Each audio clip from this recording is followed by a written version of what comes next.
Right, so what is interesting about light and why should we be paying attention to it? Well, over here we have the spectrum of natural daylight. And Shelby Temple in the corner there is going to be talking more about this tomorrow. And I'll put him at the back so he can't throw stuff easily. Now, we grew up and we've evolved under a broad spectrum of environmental light that runs down to the UV right up to the near infrared. And I want you to pay attention to one of the key factors here is blue and red are roughly in balance. Okay, that's going to be critical to the point I'm talking about in aging. This is the spectrum of light in my office in the Institute of Ophthalmology. It's very different, and blue and red are not in balance. This is a standard LED light, and you can see, well, there is some balance between the two. And this is the one that I always like to talk about. This is a BMW headlight in the new laser series, which perhaps some of you guys can afford, but I can't. And I want to tell you that the arguments I want to make are that blue light is fundamentally detrimental to metabolism, while red light is fundamentally good for metabolism. And this particular point here on the new laser series BMW is right at the wavelength that probably is the worst you could possibly have. And there was an article in the Daily Telegraph about saying, well, people are dazzled by this light. Okay, not just dazzled by the blue light. Actually, an hour later, they're complaining. And I'm going to argue that that is upsetting metabolism. Okay, mitochondria. Let me take you back to, your preclinical days. What are they? Just for 2 weeks. They're batteries. Every cell needs energy, and the mitochondria is your battery in your cell. Okay? They've got a membrane potential just like a battery. Open up your car, look at it, and that fundamentally is what a mitochondria is. And it declines with age. Right? Your battery runs down with age. So it's got its own DNA, and they mutate with age as well, which is detrimental. And so there's less ATP produced until you're sitting there. You've got less energy. They then, like your car battery, lift the bonnet up, look at it after it's been in there for 6 years, and you've got acid around your terminals. And they produce reactive oxygen species, which pushes up inflammation. And over a time, if a mitochondria puts its hand up in a cell and says, time to die, you die. They're incredibly powerful. So they control not only your metabolism, but they also control your lifespan and death. And there's a whole theory of the mitochondrial theory of aging, which has been around since the 1950s, but it still sticks to the wall very firmly. So they signal cell death, and they also regulate aging. Okay? So we've got this circle, we've got our battery, and as our battery runs down, inflammation goes up, energy goes down, and natural lifespan, remember, is about 40 years. So most of us in this room, with a few exceptions, are on borrowed time as far as mitochondria are concerned. So why should we be interested in mitochondria? We should be interested in mitochondria because you've got more mitochondria in your retina per unit than any other part of your body. Right? The retina has the fastest metabolic rate in the body. That's really critical. Metabolic rate and aging are linked. High metabolic rate, higher rate of aging. There's a mouse and its retina, and we're measuring the ATP, the energy that's being produced. Average lifespan of a mouse in the wild is about 4 months. Boom, boom. It's gone down with age. This is the same in the brain. Bang, bang, bang. The energy's going down. The battery is getting exhausted. This is now a primate. I'm going to bounce between species because mitochondria are mitochondria. Mitochondria in a fly is the same as the mitochondria in you. In fact, the mitochondria in a plant is not very different from your mitochondria. But we've got the same thing. ATP goes down markedly. And we also then start to increase glycolysis, which is another way of making ATP, but it's a very inefficient way of making ATP, and it's toxic. That's why when you run, your muscles start to hurt because you're actually using glycolysis, and in the end, glycolysis becomes toxic. So here's a monkey, and here is a young monkey and an old monkey, and this is the photoreceptor outer segment of a cone, inner segment. This is the outer segment, and a mitochondria, all these little stripes here. Young primate, old primate, patterns are different. Something's happening to our mitochondria here, and that is associated with this big drop in energy. Energy crisis in the retina. Right, what can we do about manipulating mitochondria? If we can manipulate mitochondria, we have the potential to slow aging. If we can manipulate mitochondria in your retina, we have the ability to increase energy availability for major problems. Like when you close your eyes, when you dark adapt, you've got a massive energy drain because the photoreceptors are turning the volume up. Where's the signal? I can't see the signal. Burn loads of energy. You really want to stress the photoreceptor, even a cone, you basically turn the lights out. They get super stressed. Two things that mitochondria respond to in light. First thing they respond to is long wavelengths. So if you shine long wavelength light, let's go back, let's say open the bonnet of your car, go to your battery. Your battery is your mitochondria. If you shine a long wavelength light on your battery in your car, you recharge it. You have the ability to recharge the battery. Remember, these wavelengths are in environmental light. If you use short wavelength light, you discharge the battery. So light in our natural environment has the capacity in certain balances to influence metabolism. Okay? And it can influence the fact, put crudely, how quickly you get out of bed in the morning. So I'm going to run you through a few little different examples of different animals where I've gone, this is going to be better if I do it in this animal. This is going to be better if I do it in that animal. And I'm going to bring you in the end and we're going to go to the translation, the full translation of the human, putting all the animal work together. Here's our mouse, cheap but super expensive animal model that isn't interested in vision. We take an old mouse, batteries run down, we give it a burst of red light, and we measure the ATP. The ATP, the unit of energy that the body needs. When we give it a burst of red light, in fact we give it a burst every day for a week here, we increase the energy.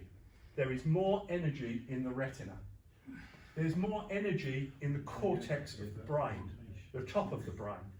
And there's more energy deep in the brain. Remember, it's long wavelengths. Long wavelengths penetrate quite deeply. So, what can we expect if we give the central nervous system more energy? Well, most energy in the body is used to maintain ionic pumps. So a neuron, remember, is pumping chemicals out in different directions to maintain a potential difference. It's maintaining the battery.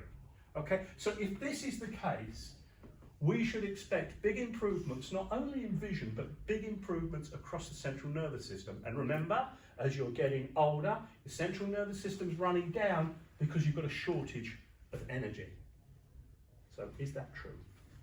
Well, here's where the biomed engineers come in, because the biomed engineers, and this is a device one day I want you people to have in your clinic. They fire a little light into the eye, and they capture a few photons that bounce back. And the thing about the mitochondria is it's a bit like you. If you run up the stairs really quickly, you go red in the face. Mitochondria do the same. If you work mitochondria very hard, they change colour. So here, we've given a burst of red light, and then we're watching the colour change in mitochondria in the eye. And that's that increase there. So one day, and we're pushing very hard with this with MRC, we want to have little small devices based on spectrometers in your clinics where you can sit someone down for 3 minutes and you can actually say, what is your mitochondria like in your eye? Remember, mitochondria decline in AMD, they decline in diabetic retinopathy, and they decline early. They decline probably before you find other symptoms. So here we give the burst of red light. Here we look how the battery recharges the red light slowly over a period of time. And we just had time to do a few blue light ones, and that was the discharge in the battery. We could call blood oxygenation as well, but I won't go into that. So, if we are improving the central nervous system with light, then we should have big effects. I can't afford to run mice, 400 mice. I don't have the time to run 400 people or the money. So every now and again we go down for a different model and we use a fly, because a fly has got the same mitochondria as you have. So all the same simple things, a young fly, old fly, metabolism goes down, give it a burst of red light, metabolism goes up. ATP, we know that, the ATP is going to go up, it goes down with age, we pump it up with red light. If we give a burst of red light, young, old, this is inflammation, which we're all getting in our eyes over the ages of 40. In this case, it's whole body. Inflammation goes up. Here, the burst of red light reduces it. So red light is changing metabolism and changing function. And here, we take a whole group of flies, we put them in a jar, give them a burst of red light here, and we watch them breathe. Right? Just simply watch them breathe. And the red light increases respiration against controls. This is cumulative. These events that are coming around through one or two bursts of red light, how long do they last? And this is true for humans, it's true for everybody. They last 5 days. So, you can also look at other things in the CNS that have the same effect. So, if your batteries run down, you've got a problem with mobility.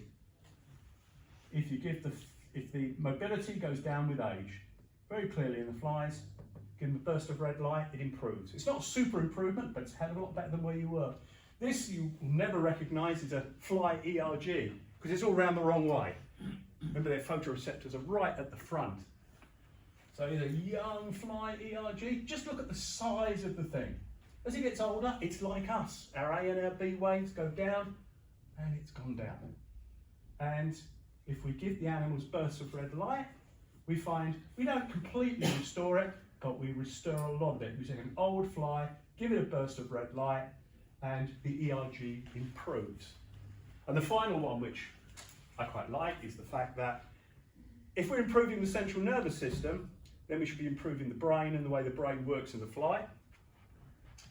You can do really simple memory tests with flies. As you know, flies love light. They tear along to a light whenever you turn it on.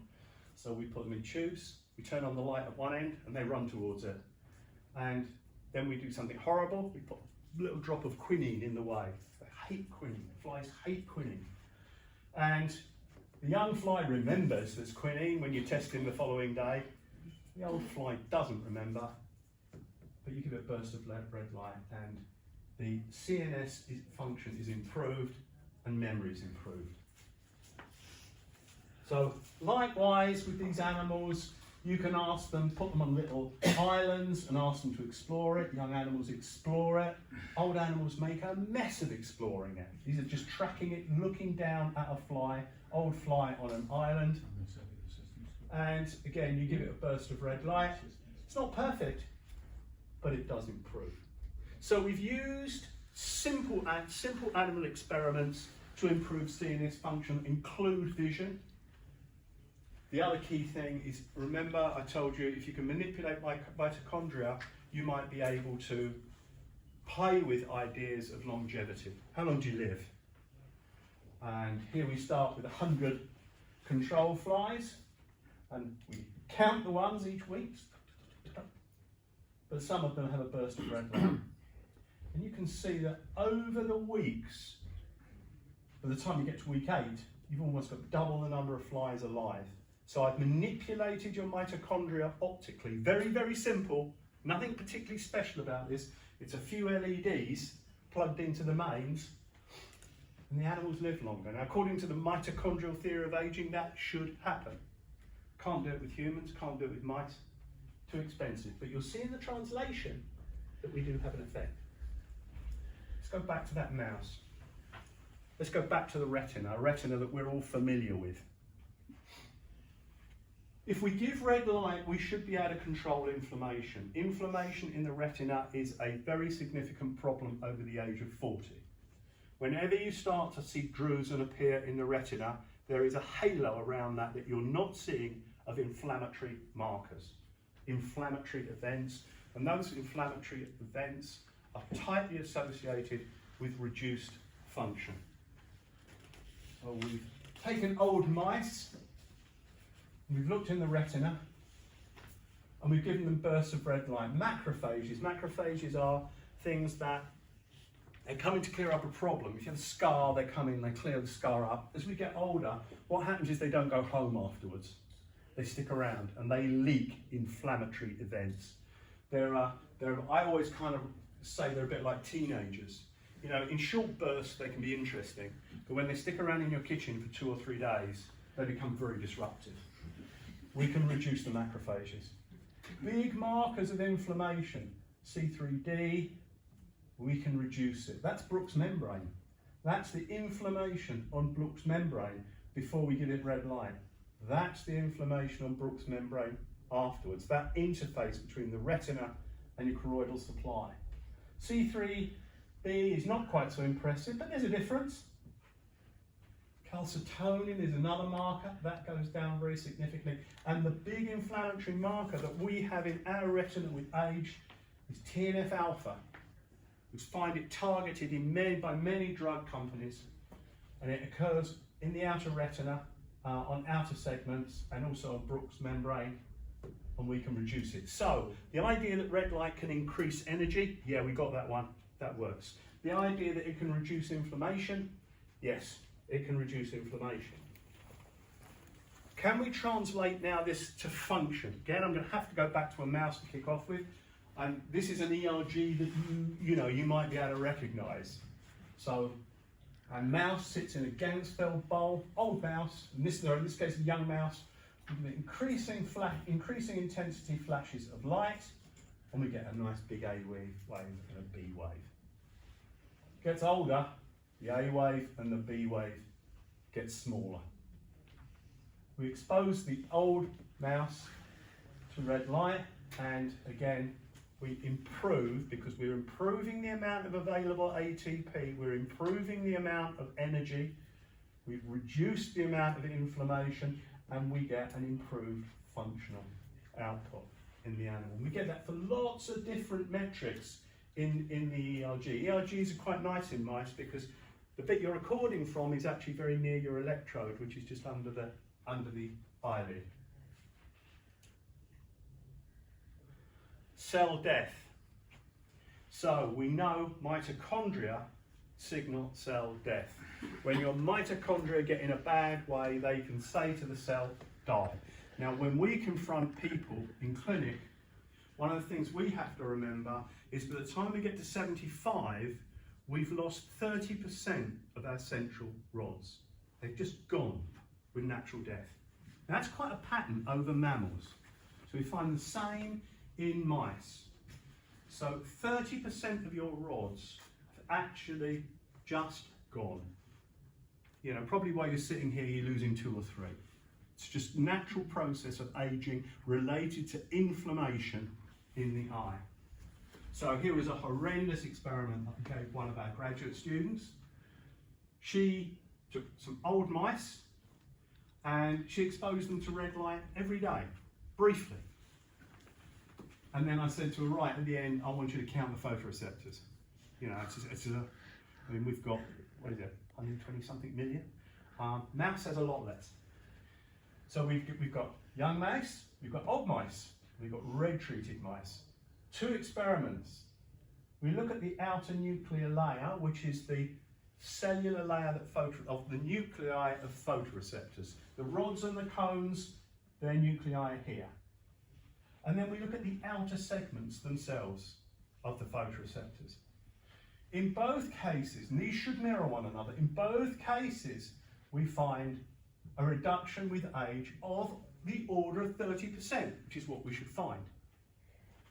In the red treated animals, burst of light every morning for a few minutes, the outer nuclear layer is in a much better condition, and the number of individual photoreceptors that you can count is higher. That was 9 months' work. It was heroic, but it proved a very fundamental point that mitochondria regulate cell death, and you can improve it. Now, one little sideline, and remember, I will promise to put this all together in translation in the future, right? One little sideline, which came to me cycling home in the rain. is that mitochondria regulate cell death. If I can encourage a mitochondria to die, I can have a terribly impressive effect on the organism. Right, so mitochondria in Parkinson's disease kicks off with mitochondrial failure in part of the brain called the substantia nigra. So, some drug companies design insecticides to kill mitochondria. Now, why that may not seem very interesting to us, this is a massive agricultural issue. Absolutely massive. Because it induces Parkinson's disease in bees. Right? So we're spraying, particularly in Africa and America, spraying our fields with things like imidacloprid, sterilising our environment. The bees get a mitochondrial disease and they die. They can't make it to the food supply. So can we use this whole problem as a boost in agriculture? And we will get to putting it all together at the end, I promise you. So my institute were a little surprised when beehives arrived. And we've always now got a beehive, and you know, I really get it in the ear every time someone finds a bee in the building. If we poison our bees with insecticide, they stop moving. Just stop moving. If we give them red light on its own, well, that's fine. But then if we give them red light and insecticide, they're a bit hungover, but they're fine. They survive. We get them through it.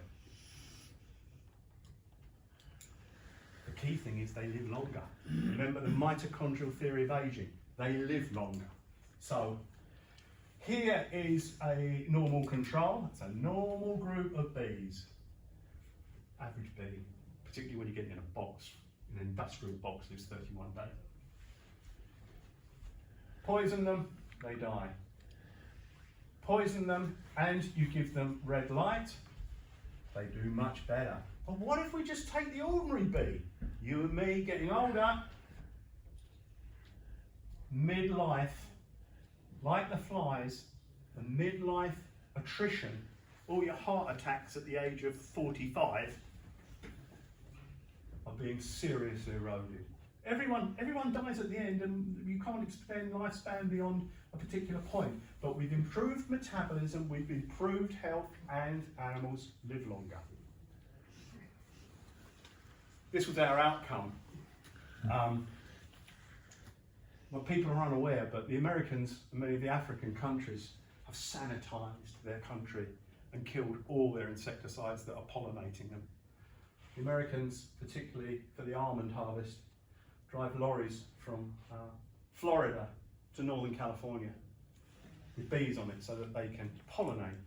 So most of these pollinating bees now got red lights in them because 50% of these hives die as a consequence of stress in bee populations. And that was something we did with a commercial company called Bee Futures. So let's go back. Let's go back and let's say, what the hell has this got to do with, what's this got to do with us, what has this got to do with humans, and what's it got to do with your clinics? So, ultimately, we want to find out what giving small bursts of red light will do for patients. We know all the animal work's in place, everything has kind of got itself sorted out. So here is the first of our studies on humans. And what we've done here is we've taken a group of individuals, anybody I could find during COVID, and just grab hold of them and say, you know, please help. And here are their ages. Now, we've tested their colour vision, we've tested their colour contrast. So we've had a letter, we asked them to identify a letter on a background that gets hazy. You get the letter right, I halve the contrast. You get the letter wrong, I double the contrast, till I find your threshold. It's a threshold. So a threshold means something goes down is good. Right? So what we've done here is we've tested protan, the blue dimension, and tritan. And we've done it in a subject, and then we've sent them away and we've given them a red light, we've got them back a week later and we've asked them to use it once a day, and we've retested them. So across this population of individuals on the tritan axis, we have got a 17% improvement in colour contrast. Now some of those people come out and they go, I don't notice any difference whatsoever. Other people come out and they go, oh, that curtain's really sharp. The pattern on that curtain's really sharp.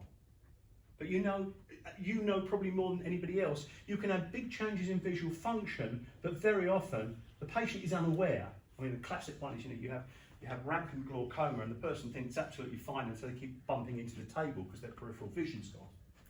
So, big change in our tritan axis. Protan, red visual axis, already get a very significant improvement here, but it's only 12%. So why can I manipulate your blue vision more easily than I can manipulate your red vision? And the answer is really, really simple. You will all know that you've got very few blue cones, right? It's a very, very small. But what also you probably know is blue cones are frail.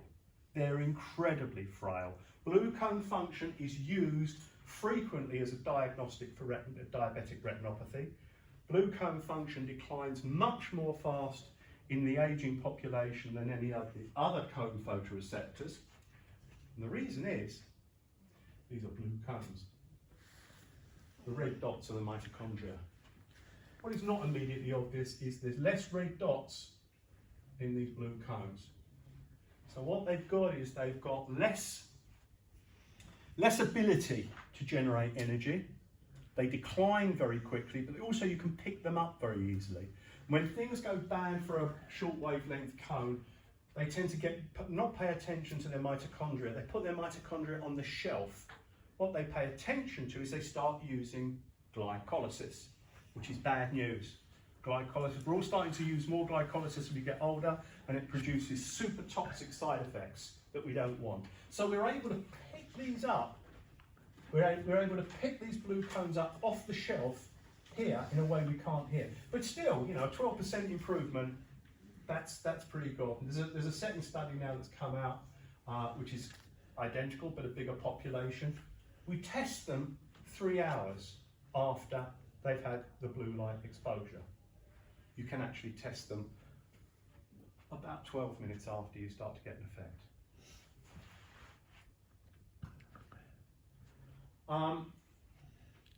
That one exposure to 3-minute exposure, in this case, lasts a week.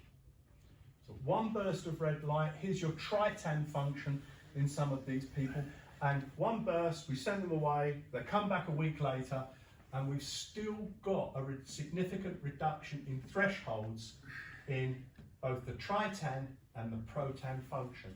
It's not as great as it was a few minutes afterwards, but let's think about this one burst of red light of the right wavelength. Actually, I should also say given at the right time of day, because it fundamentally is a morning event, which we'll discuss later, and it lasts a week. And we've done this also with, we ran a trial for AMD and red light. We made a mess of it. We made a mess of it because we didn't take the right patients. Patients had established disease. We now know if we're going back to this, we've actually got to get people. We've got to get people that come from you, right? There's no point in me going into Moorfields and getting AMD patients because they've all got established disease. I look at them as a retinal scientist, and I look at the retina and I think this is a car crash. I can't do anything with this. But when you've got people who have the start of confluent drusen, which we tend not to see, those are the people that really we want to interact with. That's where this fits in, catching them early. So yeah, we've only got to give them a one burst, and maybe we can get away with it just doing it once a week. Is it all good? Right, this all sounds too good to be true. Well, one thing that is certainly an issue is one of the guys in the lab. I don't know why he did it whatsoever. He had a bad athlete's foot and he shone red light on his feet. Why? You know, absolutely no idea why one would do that.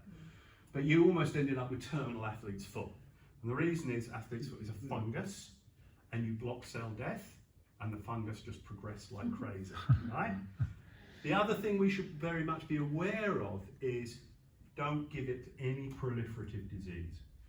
So, you know, so far, when we put this all through ethics, through Moorfields, and through University College London, proliferative disease was made a big issue of. Are we going to encourage proliferation?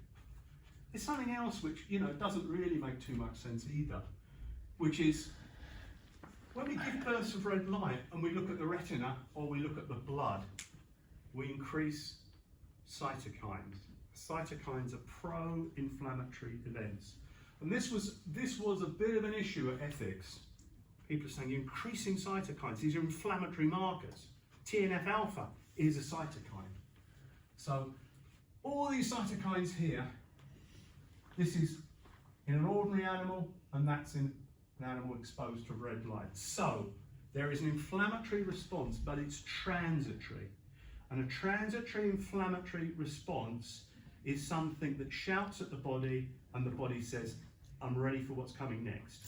So you put the body on a protected stance.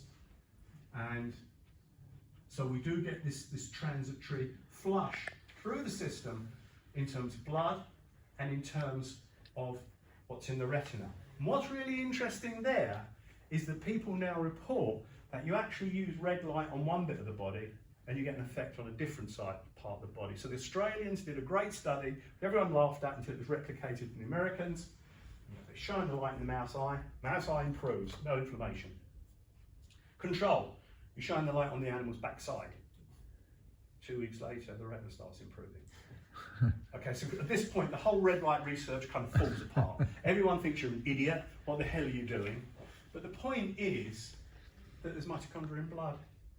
And the cytokines in blood are changing and running all through the body. Now, if you think about you aging, and mitochondria controlling aging, you don't want your foot aging at a different rate than your head.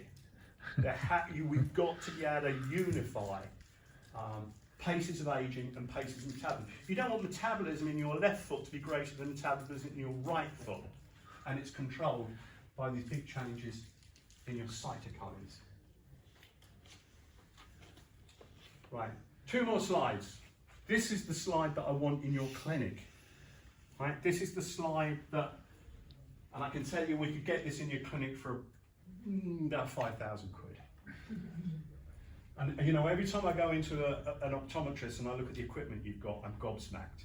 I don't have any of that. You know, you've got a lot of equipment. So I want to do what we did in the mouse, and I've done this with people.